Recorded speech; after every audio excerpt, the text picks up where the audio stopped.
তুমি সব বুঝো মানি, যতটুকু বুঝো না ততটুকুই আমি।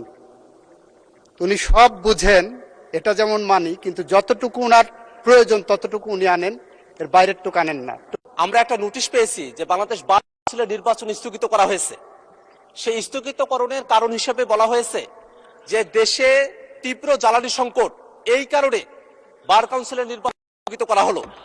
অবশ্যই সংসদের অবশ্যই নির্বাচনে যাওয়ার জন্যই এই 8 সপ্তাহ বা 7 সপ্তাহ 8 সপ্তাহ সরকার দায়িত্বের পরে, গত 18 মাসে যখন নির্বাচন হয়নি, আমরা দায়িত্ব গ্রহণ করার পরেই বার কাউন্সিলের নির্বাচন উদ্যোগ গ্রহণ করেছি। এবং সেই কাউন্সিল একটি স্বায়ত্তশাসিত প্রতিষ্ঠান, আপনি জানেন।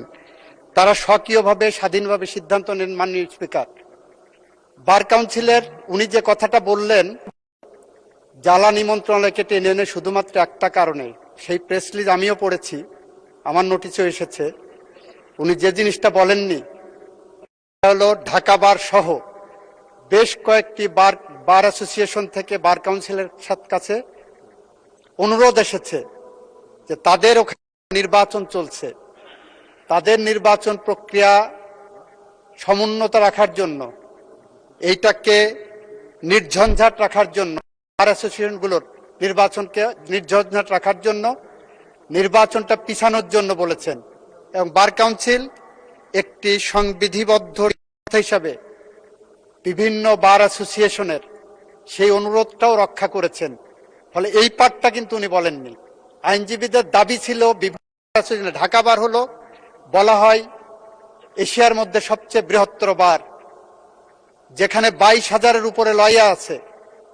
সেই নির্বাচন সামনে 29 তারিখে সেবারের নির্বাচন, সেই নির্বাচন প্রক্রিয়াকে সামনে রেখে সেই অ্যাসোসিয়েশনের পক্ষ থেকে অনুরোধ এসেছে। বার কাউন্সিল আমি মনে করি তাদের নিজস্ব মেধা, প্রজ্ঞা, স্বকীয়তা এবং স্বাধীনতা অ্যাপ্লাই করেছেন।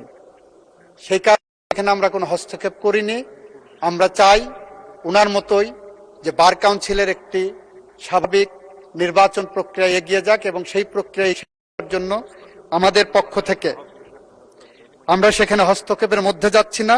আমরাও চাই, উনার মতোই চাই, বার কাউন্সিল স্বাধীনভাবে সিদ্ধান্ত নিয়ে তারা এই ব্যবস্থা গ্রহণ করবেন। আপনাকে ধন্যবাদ মাননীয় স্পিকার, মাননীয় সংসদ সদস্যকে ধন্যবাদ।